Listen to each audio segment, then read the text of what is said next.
Worried about letting someone else pick out the perfect avocado for your perfect impress them on the third date guacamole?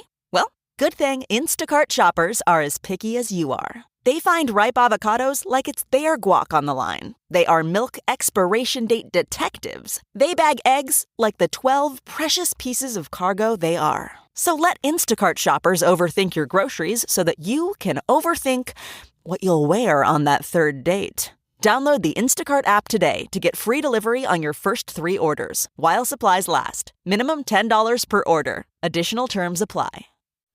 Achieving a gorgeous grin from home isn't a total mystery with Bite Clear aligners. Just don't be surprised if all of your sleuthing friends start asking, "What's your secret?"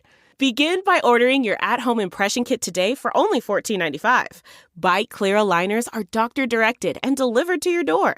Treatment costs thousands less than braces. Plus, they offer flexible financing, accept eligible insurance, and you can pay with your HSA FSA. Get 80% off your impression kit when you use code WONDERY at Byte.com. That's BYTE.com. Start your confidence journey today with Byte. Did you know that parents rank financial literacy as the #1 most difficult life skill to teach? Meet Greenlight, the debit card and money app for families. With Greenlight, you can send instant money transfers, set up chores, automate allowance, and keep an eye on your kids' spending with real-time notifications. Kids learn to earn, save, and spend wisely, and parents can rest easy knowing their kids are learning about money with guardrails in place. Get your first month free at greenlight.com/Wondery. That's greenlight.com/Wondery.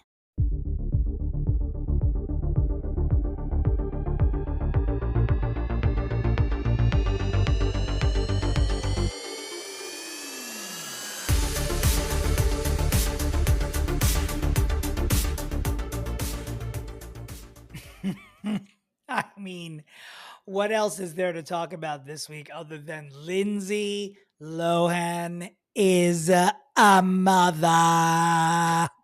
I am so happy for her, and like I just like want her to be okay. Like I hope this helps her. I'm sure that it will. I mean, I don't think it's too off base to say that she, given the example that was set for her, she could only go up from there. Only go up. Yeah, that's very true. Come on. And like, for I've God's not seen hide nor hair of anyone else of her family. I think they're like gone, baby gone, right? Like she's like, get away from me, right? Don't you They're just, I mean, I think she has effectively divorced them. I have not seen either of her parents in the longest time. Her dad was dating an Inquirer reporter for a while, wasn't he? I mean, what a surprise. Or was that a long time ago? Who knows? And wasn't her mom trying to sure. get on Real Housewives of New Jersey or New York at one point when she was... I feel like I remember for like 1 second, like being like, will Dina Lohan come on one of these shows? Like almost like a legitimate discussion at work being like, would this ever happen? They were such tabloid regulars for such a long time. It is very unusual. Tabloid It's whores. just unusual that they've just really disappeared. Maybe they just It was had them enough. and the Goslings. Remember, like Kate and John Gosling? Like they were 4 peas in a fucking pod, is what they were. Yeah. You know, it's like they what's would her just name? be every Dina. day they were in Dina Lohan. Every day they were on Perez Hilton. Every day. What is Lindsay Lohan's child's name? It's I mean, do I even bother looking it up? Do you know? I'm gonna look. I did see it, but it was like a strange name. Like it wasn't. Right. Like not like Elon Musk's children's strange. No, right? no, like, Aeon Flux. No, that I call Aeon Flux. No, it wasn't. Charlize. Okay, I'm looking it up. It's on People. It's on They People. welcome their first child. Oh, her husband is cute. I will say he's no Sam Asghari, but he is definitely cute. The baby's name is, I'm probably pronouncing it wrong, but it's Luai. Luai. The actress has given birth to her and husband Bader Shamas's first child, a son named Luai. That is according, of course, to Page 6, which I'm sure is rarely wrong about things. About anything. Paris Hilton also commented, "Congratulations, love. So happy for you. Welcome to the mommy club." She then put down her phone, looked at her assistant and said, "Who is this?" No, Paris in her book says that she like wishes well for Lindsay. I wonder if they could like reunite because they both have kids now. That could be nice. That would be. I mean, Paris, Lindsay, and Brittany reuniting just to recreate the That paparazzi photo. the best photo ever. Yeah. That would be the pop culture moment of the century. I think that needs to happen. So congratulations to Lindsay. I know we tried to fix you a couple of months ago. I can't remember what the pitches were because I smoke a lot of weed, but I will say you're welcome because I'm sure we had something to do with it. I mean, what would you give? What would you give to just know that there's cameras on her right now? Like, what would you give? I don't, I want to set her up for success. And I think that not only should there not be cameras on her, I think she should throw her phone into the sewer. No, correct. I think she should just be left alone. You are right. She should live in a tech-free zone and raise her child that way. You're looking out for her and I'm looking out for us is what's happening. She should actually not give her family her current address is, I think, the way to ensure that is before be raised. I would have said that before she was even pregnant. That's a rule. The other person that I want to talk about this week is, have you heard about this Miranda Lambert selfie situation? I just saw it on Instagram. I just saw it on Instagram that like basically someone was taking a selfie and she yelled at them. She stopped a concert. She stopped a concert and yelled at the girls in the front row who were taking selfies of themselves, like with Miranda Lambert behind them, and like loudly scolded them in front of the entire auditorium where she was performing. And it has divided people. Specifically, I believe in an argument about it that Whoopi Goldberg walked off of The View. I can't. Because of this very controversial and important moment. In late breaking news, the girl who was taking the selfies in the front row was Gwen Stefani. That's pretty unbelievable, isn't it? Are you kidding me? I am absolutely kidding you. I thought you were serious. I was about to die. It was Gwen Stefani who paid full price for her ticket. I might. Yeah, not on the guest list. Oh my God, you're an idiot. I mean, what do you think about it? I'm sort of. Here's the thing. I don't know. I don't know. You were at my show when there were people at that front side table who were talking, and I stopped my show to scream at them 3 times, but they didn't hear me any of those times because they weren't paying attention. I was heckling them, and it didn't. We haven't even discussed this ever. Yeah, like I didn't even bring it up the night of about these men. That table of old men, right? Who were they? I have absolutely no idea. I mean, I'd love to say they were fans, but they talked through the entire thing. And so I yelled at them 3 times, and they didn't hear me from the stage. I yelled at them. Well, they didn't hear you at all, or each other that were next to each other, and that's why they were screaming. Well, let me just tell the story. Go ahead. Let me just tell the story.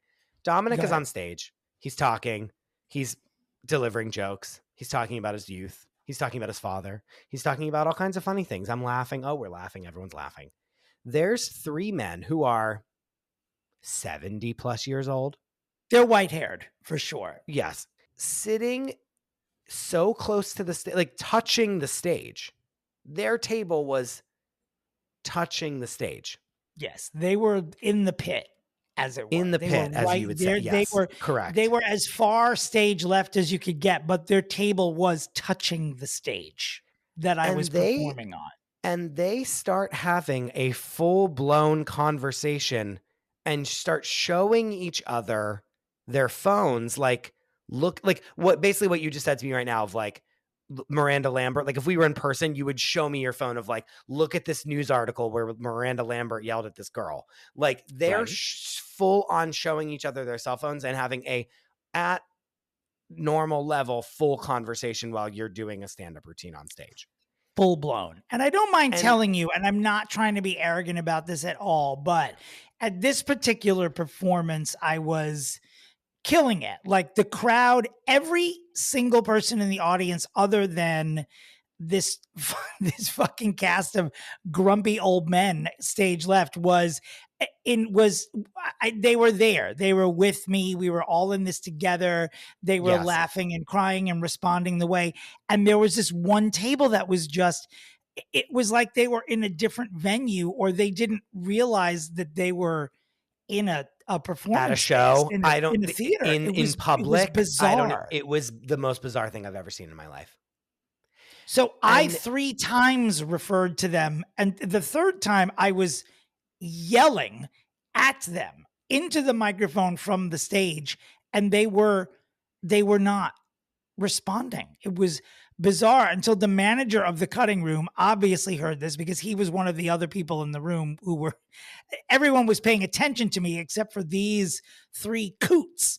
And so I noticed him kneeling by the table and telling them they needed to bring it down. But then after that, they were fully enthralled with the rest of the show, which I was like, did the manager just tell them that they were not at a coffee shop? It was bizarre. It was like the manager was like, you're at a show, and they were like, we are? Who are these? Who are these people? Honestly, that would explain everything. If you told me that's what happened, I would say, oh, that makes perfect sense now, because that's how bizarre it was. It was bizarre. It was bizarre. All this to say, no offense, but your show and Miranda Lambert's like stadium tour, I'm sure, are like an intimate show where you're talking about your life and blah, blah, blah, is a very different setting from Miranda Lambert singing her top 40 hits, like at God knows where. Do you know what I mean? Outside at some venue where it's like, who cares how many top 40 hits does Miranda Lambert actually have, though? I don't know. Like, apparently top 40 hit, probably. Yeah. Okay. Well, slam, but okay. I mean, Gwen Stefani's not taking that's what I'm saying. Well, that's the other. Yeah. Well, that's the other thing is like, you need to be worried about like performing, not if 3 people in the front row are taking a selfie with you, which is what you should want them to be doing. Right? One would think, right? But there's a very divided and heated argument going on social media about this, that if you're paying several $100s for a ticket, you should be able to take a dump on your chair and throw it at the artist. And then there are other people who are just like, if you're there to see the artist, look at the artist and don't do anything in the audience other than direct your attention to the artist. I'm sort of torn because when people take pictures when I'm performing, I like stop the show and I say, please spell my name right and post it everywhere. Like, I don't care about people taking flash photography or selfies. I think it's great. But on the other hand, I do know as a performer what it's like to be distracted by people in the front row who are behaving as though they're not at an actual show. So it's sort of, but like, I don't know how egregious their movements were to make Miranda Lambert stop. And like, let them, like, I would take if you were on a humongous stage, I'd be taking 95,000 pictures of you. Do you know what I mean? Right. It's like, to brag that you were there. I mean, if it's an artist, you want people to know you were there. There's a video circulating of a woman leaving after Miranda Lambert yelled at these people. Someone who was shooting it caught a woman in front of her going, "We're leaving. You don't treat fans like that." And then getting up and leaving because Miranda Lambert yelled at people in the front row. Apparently a bunch of people left the concert because they were like, what the fuck is this? Like, absolutely not. I paid money to come see you and you're going to like be mean to us like this. And guess what? Not for nothing. One, Miranda Lambert, like, all right, like chill. Like, you know what I mean? Like you're not fucking like Miranda. Like, you're fortunate like someone's taking a photo of you. Let's stop this. Stop Period. And 2, singers are getting things thrown at them every concert. So like, guess what you shouldn't be doing right now is like reprimanding people while you're standing on a stage and there's 97 lights pointed at you. You know what I would have done if I was one of the people in the front row? I would have sheepishly and phonily apologized to Miranda Lambert. I would have left the venue. I would have gone to a Walmart. I would have bought a Polaroid camera. I would have come back before the concert was over. And then I would have just taken Polaroid after Polaroid of her and taken the Polaroids and thrown them at her. Concert. Yeah. Why not? Yeah. Why not? Now these pictures are just of you. They're not selfies anymore. If you just want pictures of you, here you go, Miranda. Why is Whoopi Goldberg walking off of The View? Because it's that I don't heated? know. That's insane. She probably had to take a dump and didn't even care. She was about like, the I had issue. to go. I think Yeah, she was she just was like, like- I disagree. Where's the No, toilet? She probably doesn't give She a just shit. simply she didn't like walk off in like unrest. She just had to go, so she left. Exactly. She just simply exited the stage while they were Why not? shooting the show. It's like, I'm Whoopi Goldberg. I'll take a dump on stage at the Oscars while I'm hosting. I wear a don't bed care. sheet every day to this job. Like, I don't give a fuck. Like, oh, Whoopi. I mean, you know what? Anything will divide us today. Can we talk about that? Like this Sure. stupid, like what a dumb thing for like people to get so heated over. I mean, honestly, the sky is orange. We're breathing disease in our air. But Miranda Lambert does not want you taking selfies, motherfucker. And I get if the girls are like being annoying and being like, we're doing like TikTok dances while the fucking, someone's performing on stage. I get that. But like, is that what they were doing? I don't know. Maybe they didn't know maybe they thought they'd bought tickets to an Adam Lambert concert and they were disappointed. So they were just like, fuck it, let's take photos. Yeah, let the paying audience do what they want, as long as they're not actively disrupting your performance. Absolutely. Like their Like they were taking selfies are promoting your next concert, Yeah, and you need the promotion. Yeah, I mean, they're doing free advertising for you. The three geezers who were interrupting my show, they were not promoting me at all. They were just preventing other people in the audience from enjoying it. One of our favorite guests, our only thricer, Rebecca Bregman, said that if it had gone on for 5 more seconds, she was going to intervene and kill one of the old men as a warning. She to was the other sitting two. near them. No one knows how to. Also, the other thing is like we've lost all sense of like how to act in public. P.S.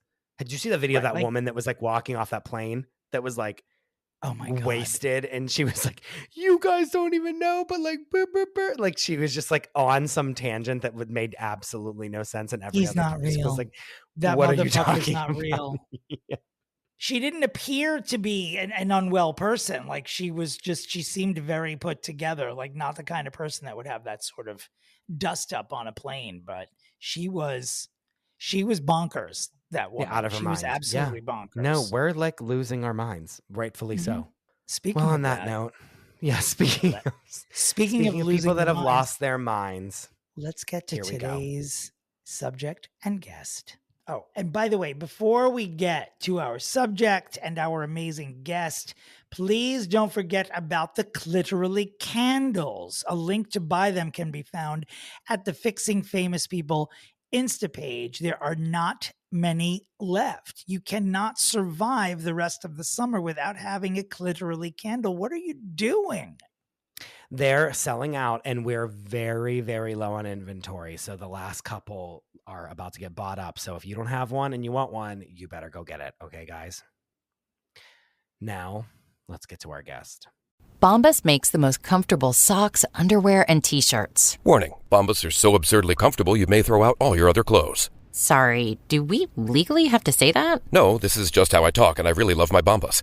They do feel that good. And they do good, too. One item purchased equals one item donated. To feel good and do good, go to bombas.com/Wondery and use code WONDERY for 20% off your first purchase. That's BOMBAS.com/Wondery and use code WONDERY at checkout. Hey, Prime members, have you heard? You can listen to your favorite podcasts ad-free? Good news! With Amazon Music, you have access to the largest catalog of ad-free top podcasts included with your Prime membership. To start listening, download the Amazon Music app for free or go to amazon.com/ad-free-podcast. That's amazon.com/ad-free-podcast to catch up on the latest episodes without the ads. Okay, you know her from her podcast Hot Takes and Deep Dives, as well as the brand new Fire Island podcast. You are the narrator. It's Jess Rothschild. Thank you for being with us. Thank you, boys. Hey. Wow. Round of applause. You got it. Now, you've interviewed like Rosie O'Donnell, like you have like big ass people on your podcast. Like you've done the work of like, remember this show from this, like from the 90s? I have every single person on that show on my podcast. Like you are an investigative journalist of pop culture. Can I say that? You Like, can. tell us, like if you're not listening to her podcast, I don't know why. It's really is like, oh, remember this blast from the past? Like I've interviewed every single person that's ever been in charge of this, right? This is so sweet. I mean, so wait, you're asking me. Okay, so here's the situation with my show, Hot Takes and Deep Dives.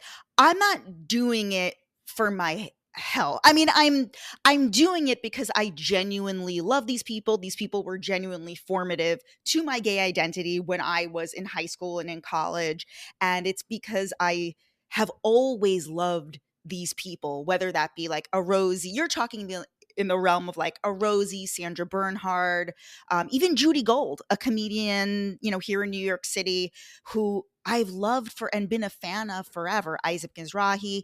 And then I have like more contemporary people, like people from Saturday Night Live, Sherry O'Terry, Rachel Dratch, although we kind of did come up with them too. People who were super formative to our, can I ask what year each of you graduated high school? No. Go on.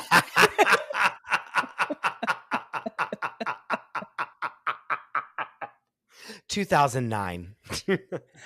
Sure, somewhere around there. Mine also ended with a 9. Okay, so I graduated high school in the year 2000. So I'm 40, and so I feel So is like Dominick. yeah, I mean, I feel like people who graduated high school and or started college in around 2000, 2001, this was the golden age of the real world. Yes. This is right. I mean, Housewives didn't exist yet, but this was like when Survivor started. It's for people like us. Like that's who the audience is. It's for Sure. like people like us. Yes. Sure, like us 40-year-olds. Exactly. I mean, Go ahead, Chris. Speaking of things going sideways, also tell us about the Fire Island podcast that you are the narrator Ooh. of. Okay, well, I'm not. That's hilarious that you're calling me the narrator of it. Wait, I thought that's what it was. Am I wrong? I thought that you were the narrator. What do you think it is? I don't know. You don't know? Okay, let me explain. That's It's when you're like defeated. the narrator. I'm like, it's not a book I'm reading. No, I Okay, don't- so Slam. Okay, listen. So so I've never done anything like this. It's called Finding Fire Island. And so basically I'm from New York, lived here my whole life. I actually grew up on Long Island, which is actually irrelevant to anything, but somehow I feel like it ties in. Fire Island, have either of you been there? Okay. Oh my never. God. No, Yes. I've never been. Yes, I've lived out there. I mean, lived, like didn't come on the mainland for several summers. Are you serious? I swear to God. Wait, yeah. I you were grew like up on Long Island. Yeah. Where? I grew up in Oceanside, and then I graduated from high school in Smith. If you tell me you're from Oceanside, I went to it's over. Oceanside High School. I graduated Oh from my there in God. 1989. Jesus Oh, Christ. then I am like a decade younger than you. A full What's your- decade. And by a we need decade- to, that's crazy that we went to the same high decade school. is 12 years. No, I'm 52. I went to Oceanside High School until sophomore year, and then my family moved to Smithtown, and I graduated from Smithtown High School West in 1989. But So what do you I mean was you class lived of out there? 89. But what do you mean you lived out there on Fire Island? I would go out for the summer. I would get a house, and I would go there from Memorial Day to Labor Day. There were Which- several years. The Pines? Like which? Yes. I initially in the 90s, I went out there with a boyfriend and lived in the Grove. And then I felt like I was hot enough in my 30s to go live in the Pines. Okay, so I probably was at the time. I'm not anymore. I wouldn't. Even, so like, take the basically ferry this. there. Okay, Chris, pay attention. The podcast, it's a docu-series. Like it's a docu-podcast series. So Dominick, oh my God, if I had known this, like you actually like maybe could have even been part of it.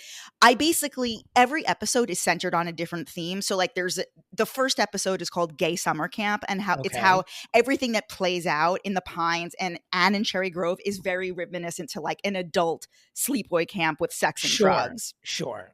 And then we tell the story of the invasion, the original invasion of the Pines. There's an episode dedicated, one for Cherry Grove, one for the Pines. Anyway, there's tons of all this really rich history, like fascinating history. And So it's filled with people like Dominick, like just regular people who have been there since the 50s, the 60s, the 70s. Like I have Okay, a but 90. let's not get crazy there. Yeah, I know the you weren't in 40s, your the 50s. I'm 30s, in my 50s. the 1920s. Yeah. She literally just looked at me like regular people like Dominick who've been there since the 1950s. I'm like, okay, thank you for coming. Where's Shelley? Goodbye. So it's folks like Dominick who've been there for 100 years. I actually have a 90-year-old drag queen. He's still performing. Really? That's crazy. Yes. And then I have Margaret Cho, Joel Kim Booster, and Matt Rogers, who we all know they're comedians. We're in part of the Fire Island movie. And also Brian Moylan, the author of the Housewives recapper. Friend of the podcast. That's right. He's been a guest here. Yeah. Very entertaining folks. It's filled with characters. And so it's all sound designed, and I basically like string along. Like my stuff is like voiceover, and like so I could created it. So you are the narrator. Yeah, I am the narrator.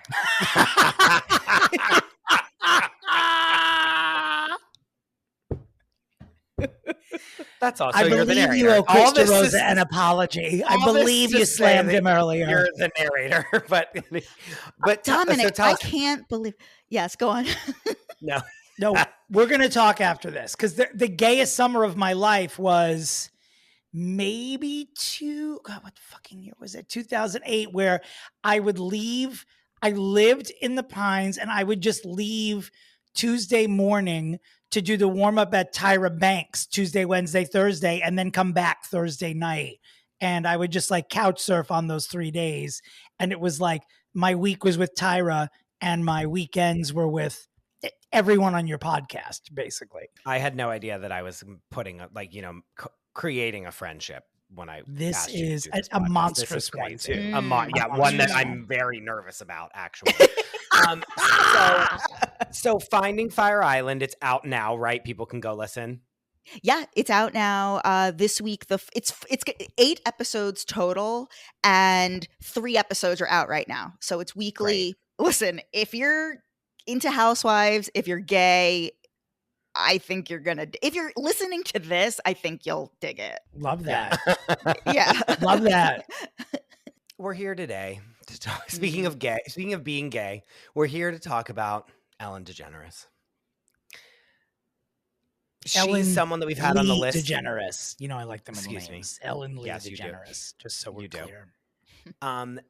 We have had her on the list for the entirety of the list being here. No one has bitten yet, and Jess is ready. Why did you pick Ellen? Where do you how do you bring us to Ellen? Tell me what are your thoughts? What are your feelings? How do you feel? Okay. Why did you jump at the chance to fix her when no one else dared? Because there are 2 specific things that have always bugged me about Ellen that are just personal to me. They feel that's not stuff that people will write on Twitter. It's not about her being mean or any of that stuff. It's 2 things that I feel are just, they say it says a lot about her character and something where her moral compass lies. And I think I can bring it to the table and maybe we can explore that. Yeah, absolutely. Proceed. Okay. Number 1, Rosie O'Donnell, Queen. Rosie O'Donnell did the Rosie O'Donnell show for 6 seasons and quit. Ellen did her show for like 20 years and only left because she was forced out. Nothing was ever enough.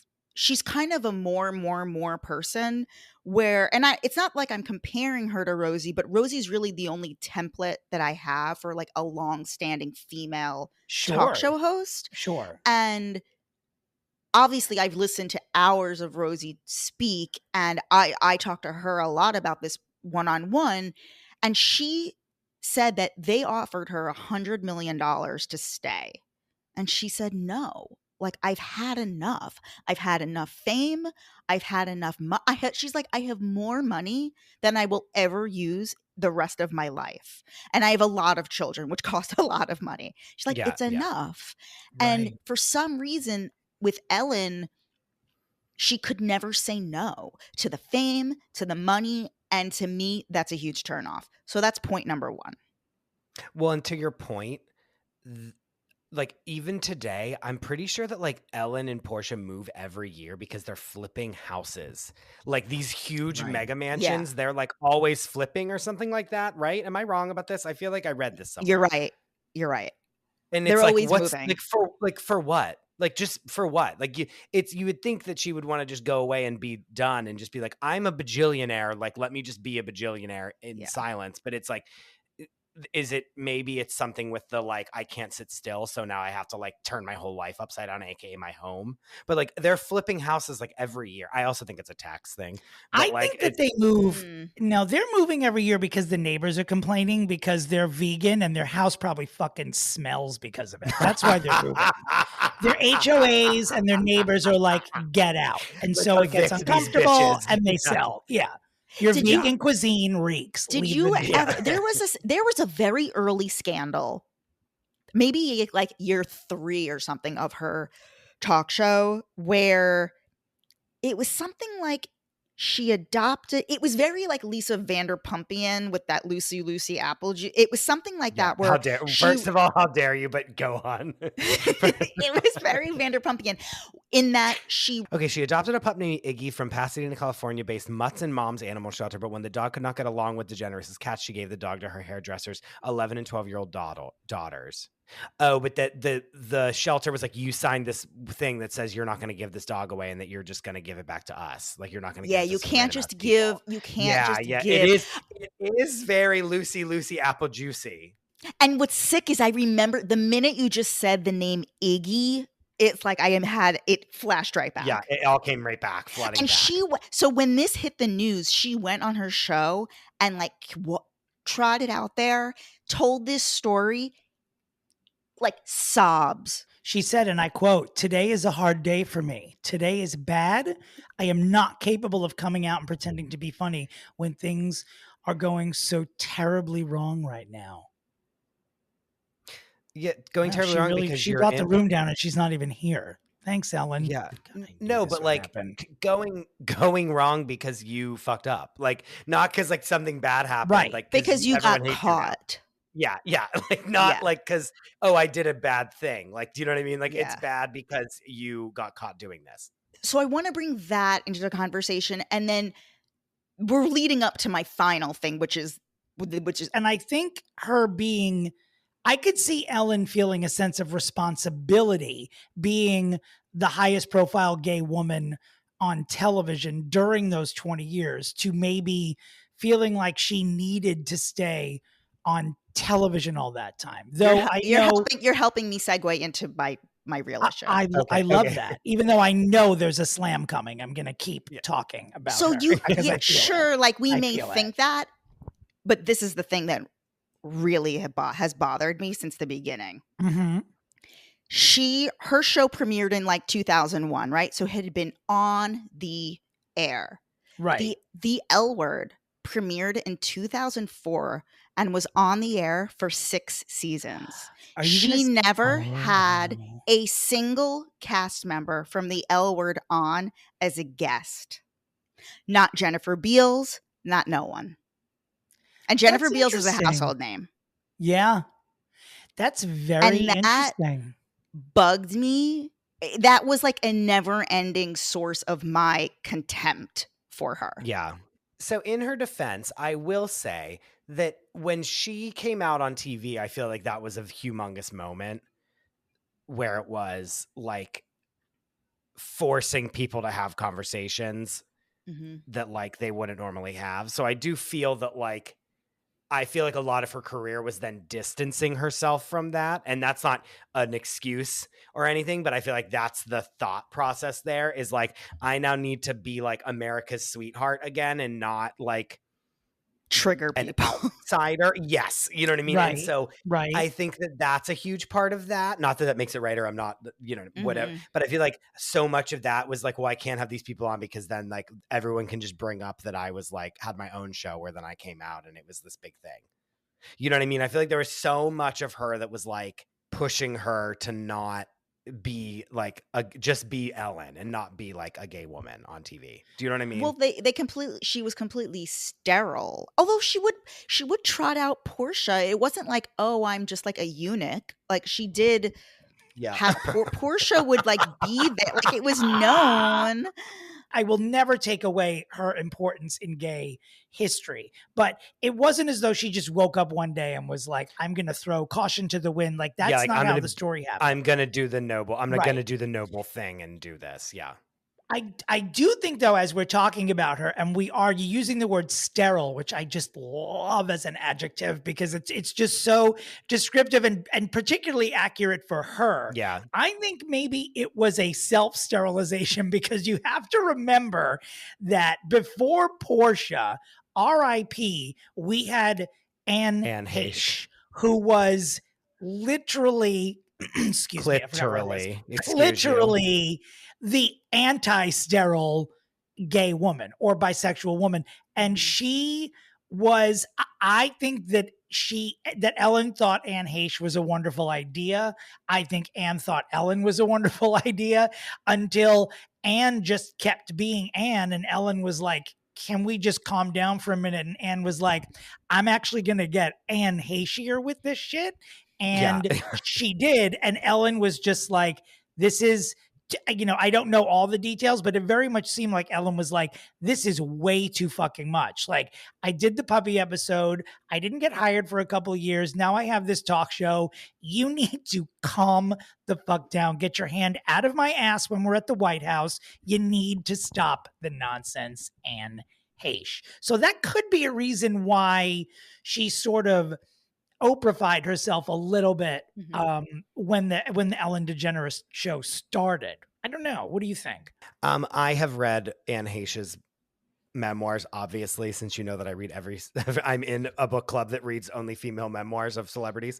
So that is basically what happened, where Anne Heche is like, I was on an actual psychotic break and thought that I was a different person. And Ellen was like, I need to go be an A-list celebrity now. Like, I need you to not like think that you're like going through vortexes, you know what I mean? And that's what I'm saying. Sure. I'm being very cavalier about that, but I like her books were crushing how much mental, you know what I mean, load she was wrestling with. We're a year away out from Anne Heche's death, I guess. At the time, it was very much, well, what did you expect? She was Anne Heche. But now a year later, I feel like respect is being put on the name Anne Heche because it's just like, well, a lot of people could have helped her out a little bit more when the opportunity was there, because Anne Heche was, in addition to being very, very underrated as an actress and a talent, but she was incredibly troubled. And if you do know anything like about her childhood and her story,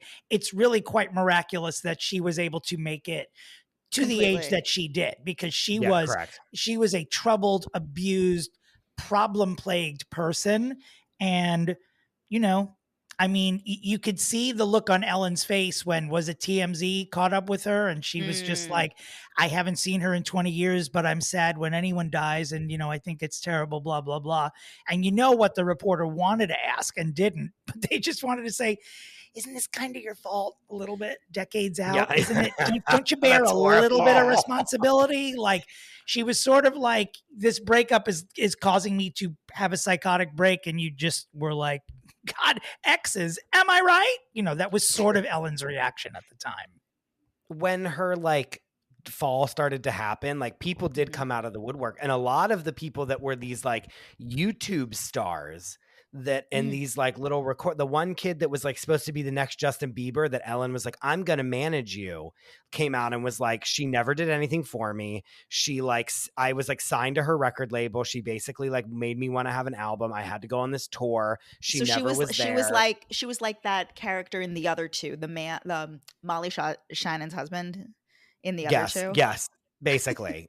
like basically he was never there, but he like managed me. And like, she was like basically trying to make money off of him being like the next Justin Bieber. And when it didn't happen, then she like left him in the dust. Like he had this whole expose about it whenever she was getting like canceled basically. And so there's like not just Mariah Carey, but other people have like come out to like be like, yeah, like she used me for ratings for this part of the show. And the thing is, when you think about it, like remember she's always had like whoever was on like YouTube or like going viral, like versus Completely. like, yes, she had Kim Kardashian on the show, but it's like she had Kristen Bell crying about a sloth on the show, like the things that we love. Yes. You know what I mean? She had those things, but then most of the time towards the end, like it was always like the person that was going viral at that moment that she could then like sink her little claws into. You know what I mean? Remember when she had like Damn Daniel? Remember Damn Daniel, the little kid with the shoes?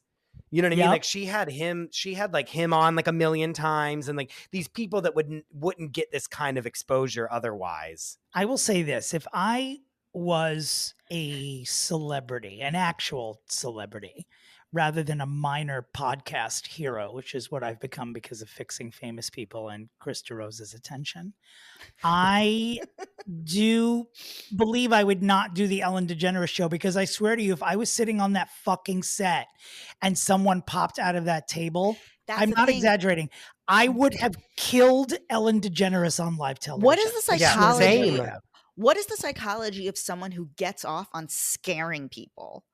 What is that about?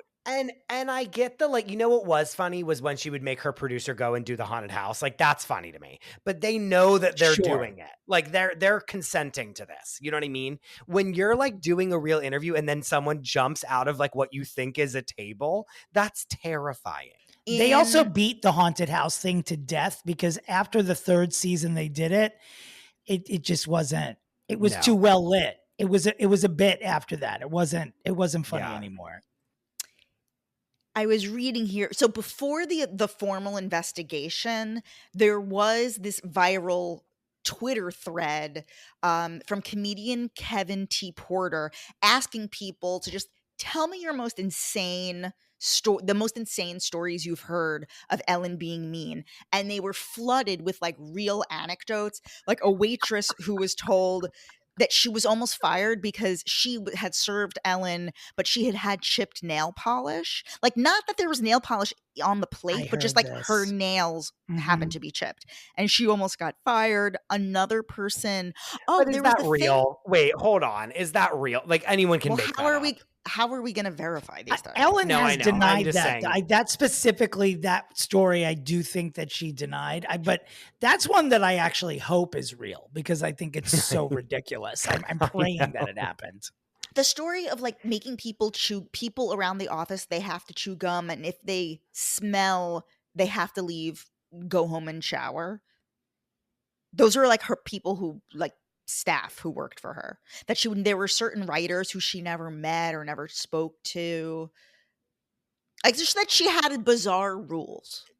A lot of people, I mean, I think maybe even I asked Judy Gold. I know that Rosie was asked at one point, like, were you surprised? People who have worked with Ellen before, you know, comedians, and all of them said they were not surprised. Sure. I love that you brought up Judy Gold twice, by the way, because A, I love Judy Gold. B, she is someone who I would call an old school comedian who has, for me, effectively made the transition to, I look at her Insta clips at least twice a week, because she's always putting her stuff up there. And 3, and Chris, get ready to gag, I actually worked with Judy in 2017, after Hillary Clinton lost the election. I think I co-hosted something with her called the Anti-Inaugural Ball, which took place the day of Donald Trump's inauguration. And we appeared on the same bill together, and she and I sang an anti-Trump song together, which was co-written by the comedian and actor Eric Kornfeld, the writer, by the way, writer and comic Eric Kornfeld. And it was a couple of days where I got to go to Judy's apartment with Eric, and she is workshopped the song.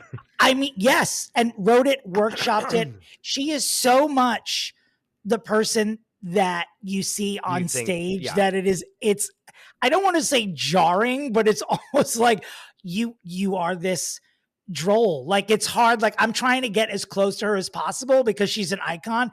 It was difficult. Because she's very much like, the day always starts off cloudy with her, and it's very hard. It's what makes her a brilliant comedian, but it makes it very hard to be like, oh my God, I'm a big man. She's like, ugh, of course you're gay. Like that's the response. Yeah. And like, so then we hear like that the work environment at the Ellen DeGeneres show is terrible. We then hear that like the upper echelon producers are like horrible to the staff members. I don't remember there being like a huge amount of like, Ellen did this, and this to the staff writers that was like mean. Like it was mainly like the work environment was really toxic and bad. Like that was like, I could be wrong, but I don't remember like someone having chick nail polish and almost getting fired to me is like, I'm letting that go because it's like hilarious, but also unverifiable if it's just like, that could be made up. But like, staff writers being like, the environment was terrible, we were worked so hard, blah blah blah. I don't remember Ellen really being like, Ellen screamed at us every day.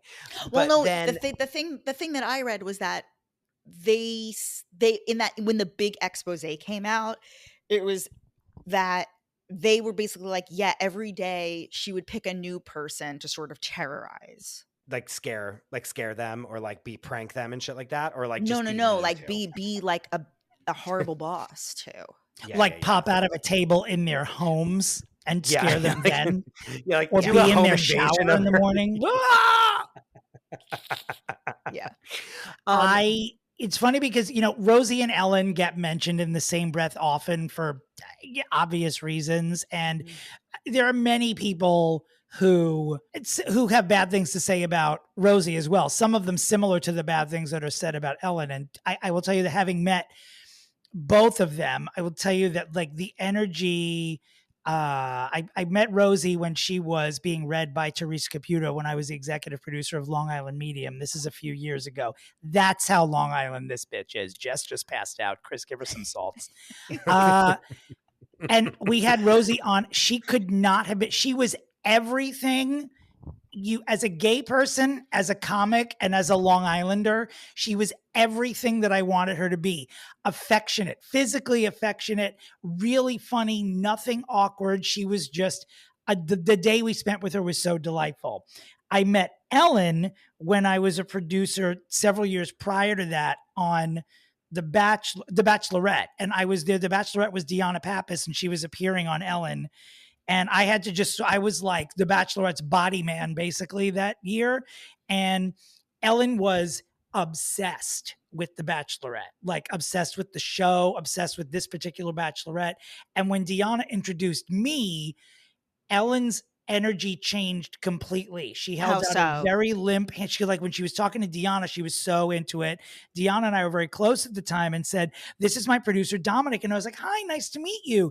And it was almost like the smile left her face. And she was like, "Hi," and just gave me like just a limp sort of handshake. And then just immediately turned back to Deanna, and the sun came out again. And she resumed her. What do you think it was about?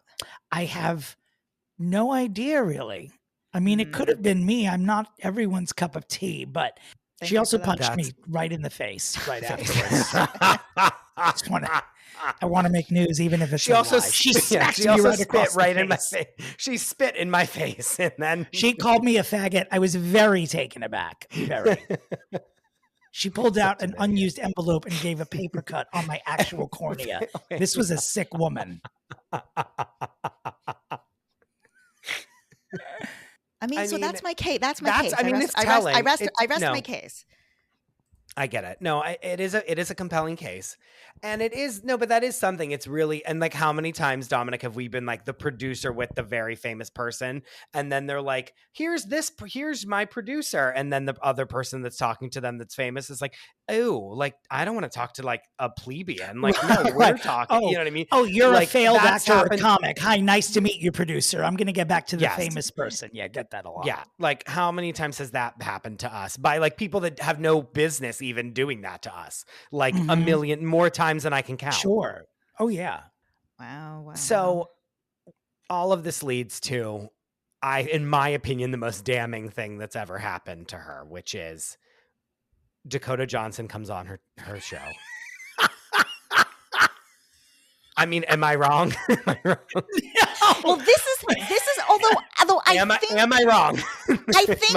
I do think her trotting out with like, today is a bad day, it's not a very good day, and then like crying, that was an interesting solo performance. But the duo of Dakota Johnson and then having Ellen react off each other, that was theater of, that was Chicago, like, what is that line at the end of Chicago? Like Velma in an act of desperation, like it was very bad.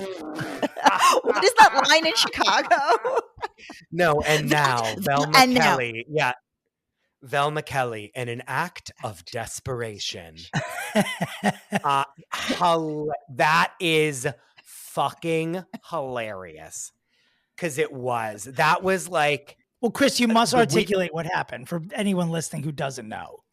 The brakes and are if off. You don't know, what are you doing here? What everyone knows. Dakota Johnson comes onto the Ellen DeGeneres show. It is Christmas time. There are Christmas trees on the set. I think that she's talking about her birthday party, Dakota Johnson is. And she's like, she's like, so you had a birthday party, like, tell me about it. But before she says that, which like, P.S., like, not to now try to go after Ellen myself, but like, when you're on a talk show and you're a celebrity, like the people that are the producers of the talk show, like talk up to you about what they're going to talk about on this show. Like it's Dakota Johnson knew that she was coming onto the show to talk about, like that was going to be one of the things she would talk about with Ellen, right? The pre-interview for sure. Yes. And so she was like, oh, you just had a birthday party. Like, tell me about your birthday party, so that Ellen could then make jokes about like things that happened at her birthday party. So she says, oh, you had a birthday party. I wasn't invited.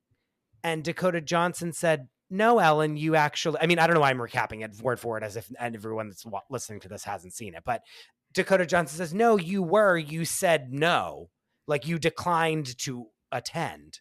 Well, first she says, well, no, Ellen, that's not true. Oh, yeah. That was the first. No, she goes, Ellen, that's not true, I think was what she said. And then she's like, no, I didn't get invited. And she's like, someone from your staff declined my invitation. And she was like, Ellen basically tried to play dumb, and Dakota Johnson like didn't let up and was like, no, like you didn't want to come to my birthday party. Like, don't act like I didn't invite you. I actually did. And you're a fucking cunt. And you said no. Mm-hmm. Mm-hmm. And now you want to act like you're the nicest person I mean, I'm paraphrasing all the rest of this, but you want to now act like you're the nicest person in the world, and that you like wish that you could be a cool girl, but you're actually the coolest of the cool girls because you wouldn't be caught dead at my birthday party. Right. You bitch. Right. And then Ellen was like, I'm very sorry. And then Dakota said, don't worry about it. Anne Heche was there, you bitch. Then she smacked Ellen in the face and walked off the set. Am I misremembering this? Yes, you are. And then basically like once that happened, and I think like, I don't even know if it's when it aired, but like once the Ellen drama was happening, like that then resurfaced and people were like, look, Ellen's a mean girl. That lit the match. Yes. And it's not even that it's like that bad. It really isn't, in my opinion. It's just kind of like Hollywood people being cunty to each other for like, just because why not? But it then became this thing that was like, this is definitive proof that Ellen DeGeneres is a terrible person. But and then like everyone piled on. But here's what's interesting about it. And it really is, Jess, you saying about it lighting the match, I agree with that as well. That was sort of that was the ignition to a lot of stuff that happened afterwards. But what's super interesting is that Ellen and the producers left it in. They had the option of removing it, but all of these people, the many people who could have just said that has to come out, which includes Ellen, and I would assume her manager and the many EPs of the show, thought that it was funny, didn't think it was damaging, and thought it was just okay to leave in the show. Because no one who worked there thought it was gonna hurt her. That's so interesting that Ellen wasn't embarrassed by that. Like, nope. She thought it was okay. They were like, well, what's gonna happen? That you never, when you're about to get fucking wrecked, you never think like, oh, I'm about to get wrecked. You always think like, no one can, like, whatever.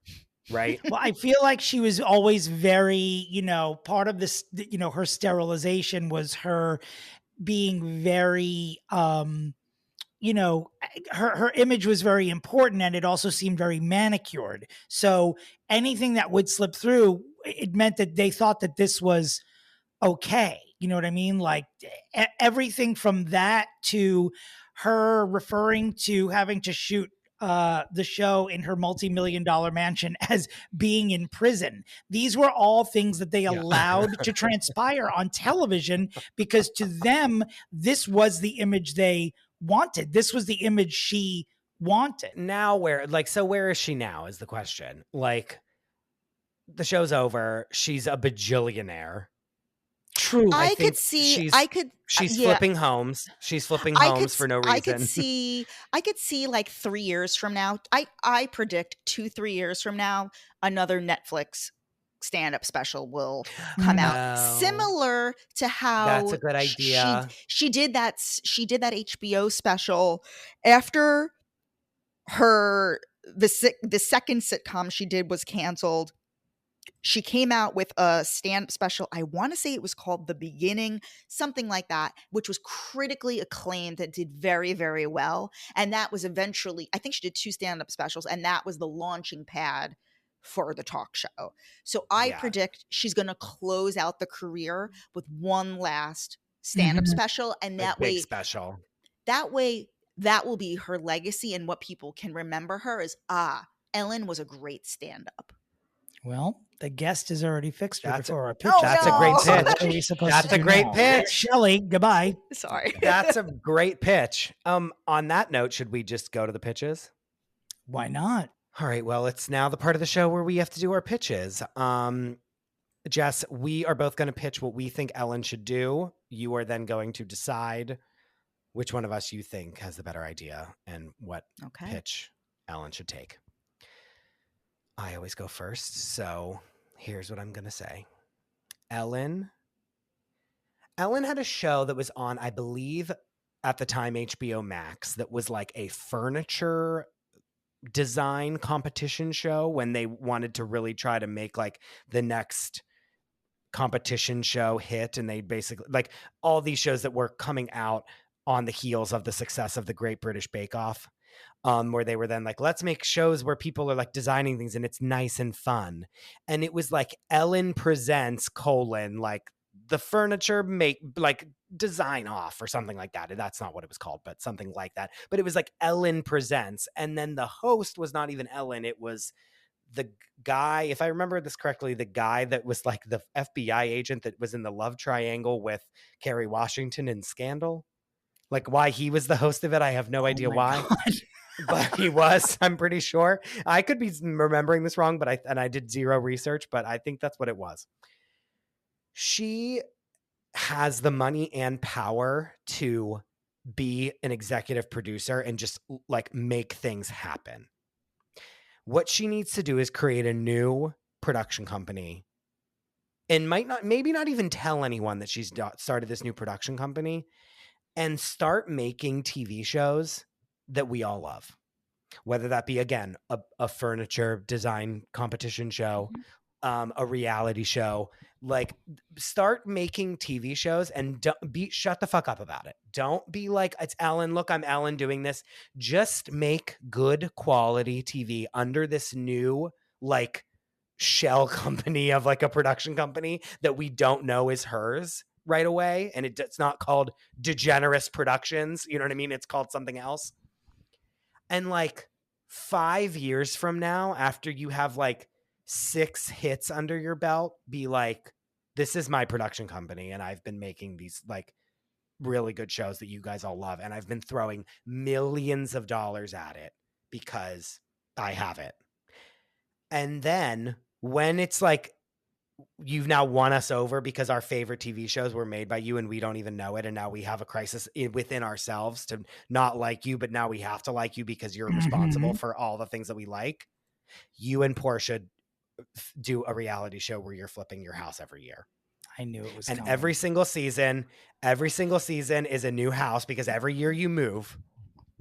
Now, she might not want to do this because I personally think it's a tax thing that she does this for, is that she's always moving and she's always doing renovations, so she can always claim a loss on her real estate or something like that.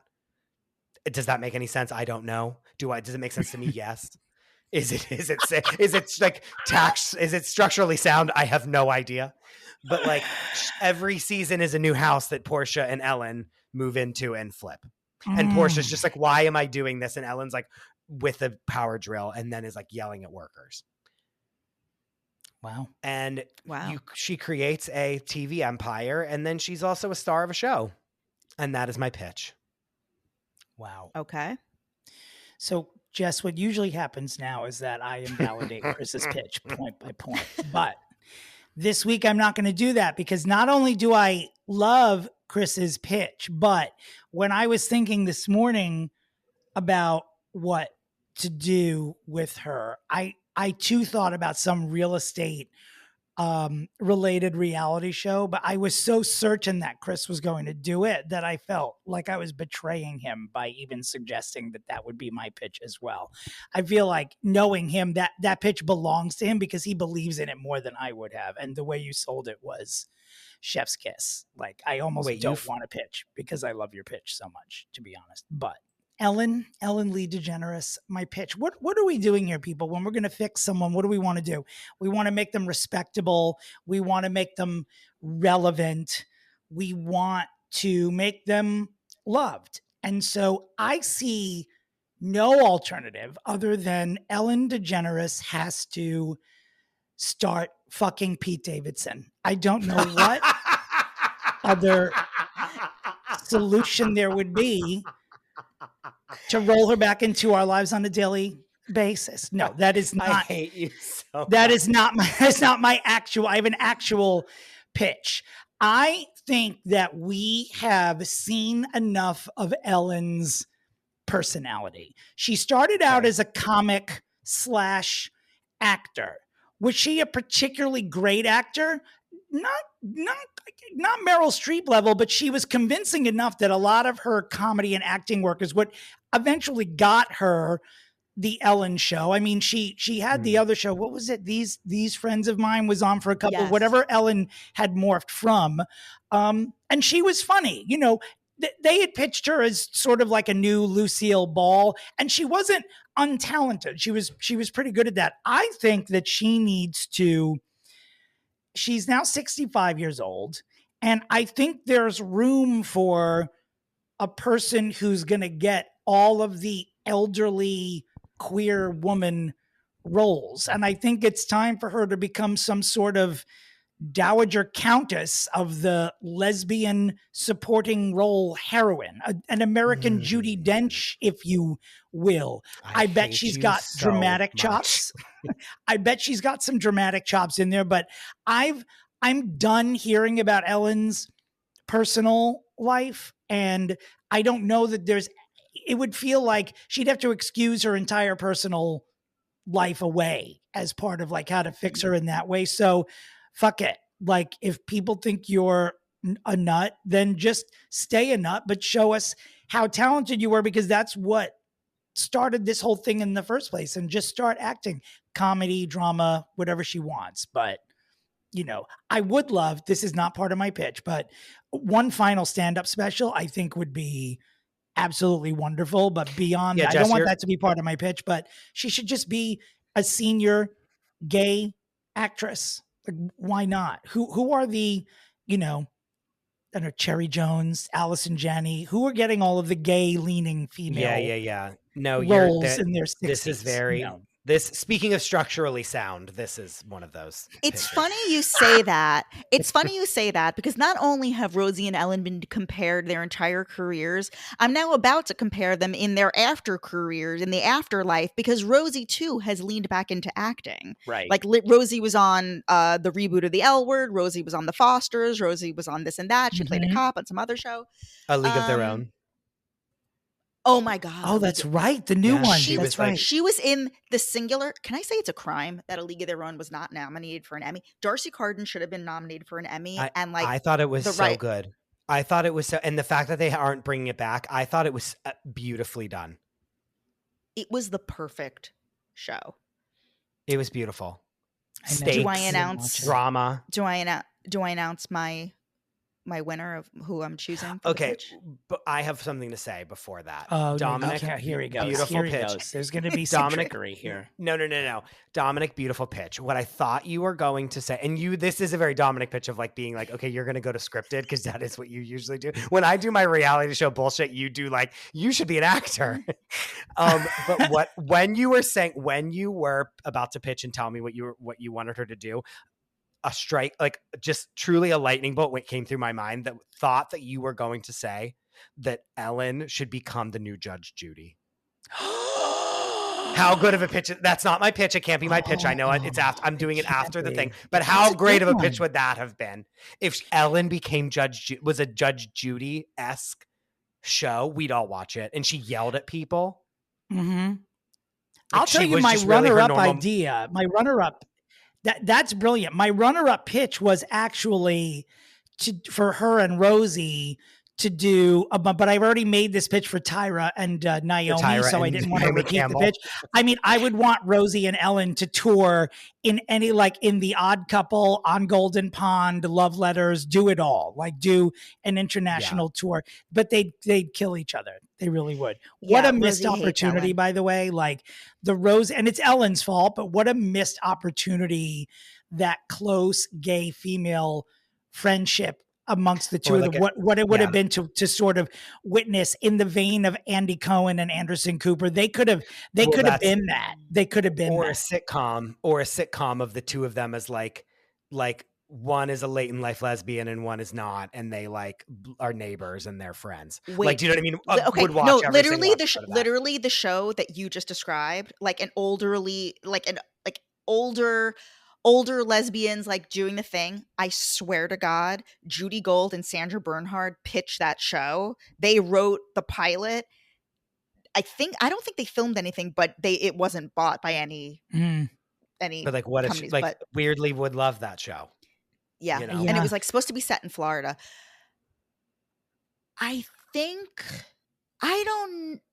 Here's the thing. You were saying like, oh, like the lesbians would love her. We don't want to see her. And I like Ellen behind the scenes in Chris's idea. Mm-hmm. And then I don't know about the whole house flipping thing. I think maybe we end it with a stand-up special. Maybe that's even where she reveals it, that she's been producing all these shows. Mm. That's the big reveal. And it goes to #1 on Netflix. Yeah, because she's saying, oh, remember that? And that's literally the jokes of being like, the joke is on actually you, the viewer. Is that she's pranked us once again. Wow.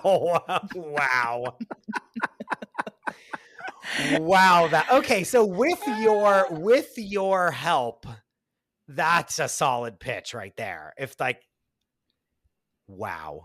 I mean, I think that's in the rules. So Chris is the winner, provided he makes the necessary Jess adjustments. I'm about to do something unprecedented. I know you've heard us say that every single episode that we do this. I think that I should get a 0.5 of a point. Because so what you're saying, you and Jess you're going to be co-winners this week. I think I get a half a point and she gets a half of a point. I think I get a half point. What do you think about that, Dominic? I'm fine with that. You're going to mess up the Google Doc that we keep this in, but sure, you're going to get a half point. It can just say 0.5 on the end of it. Who has won the most? Who has Chris? Chris has won the most. Okay. I'm a couple ahead of him. It's like 9. We've done like 22 episodes and it's like 9-7. And then there's a bunch of like ties, or one time we couldn't stop talking, so there was no guest, and so there was no winner. There was just a couple of things. It's not a fast and true situation. Like it's kind of like a fly by seat of our pants. But I think I get a 0.5 for this. I don't think I did because you are right at what it should be is that she reveals it in a stand-up special and it's like, oh hey, you know how much you guys all fucking hate me? Guess what? You know that show like loving people in jail for the 17th time, etc. Like that's my show. The one that just won every Emmy that's ever been nominated for, like that's actually because of me, because I greenlit that show with my own money. I love that. Like that's a joke if I've ever heard one. That's a bomb being dropped, I love it. Well, Wow. since you rejected my idea, you've leave me no choice but to play all of the elderly lesbian roles myself for the next 30 What's years. changing? What's changing, Dominic? I was going to. I've been writing them for myself for quite some time anyway. You have the wardrobe. Who do we get for this, Jenny or Pupa? Oh, I certainly do have the wardrobe. That is not a joke. Jess, it Lord, has been. well. I mean, we were destined to meet, obviously, and it has been such a pleasure having you on. I cannot smash the follow button fast enough after this. Well, yeah, I've just literally created a friendship. Clitorally created a friendship that will never end. Now that you two went to the same high school. I hope not. That is unbelievable. We a generation apart, but yes, the same school for sure. We have about 17 separate sidebars between the three of us to have. So yes. We have a lot of things to sort out. I smell another group chat coming along. Good Lord, here we go. My phone's going to run out of battery. Jess, where can people find you? You can follow me, JessXNYC, on Instagram, and check out Hot Takes and Deep Dives and Finding Fire Island, which unfortunately it should have been Dominick's tour de force, but he was overlooked once again. There's always bonus episodes, right? Can't you come out with a bonus episode with Dominick? I am doing a bonus. That's true. Okay, good. Dominick, where can people find you? My website is domentary.com, where you'll get linked to all my socials at Dominick Pupa. And Chris, where can we find you? You can find me at the Chris DeRosa. You can find the show at Fixing Famous People. Please rate and review the show and let us know in the review who you want us to fix next. And as always, where's Shelley? Goodbye.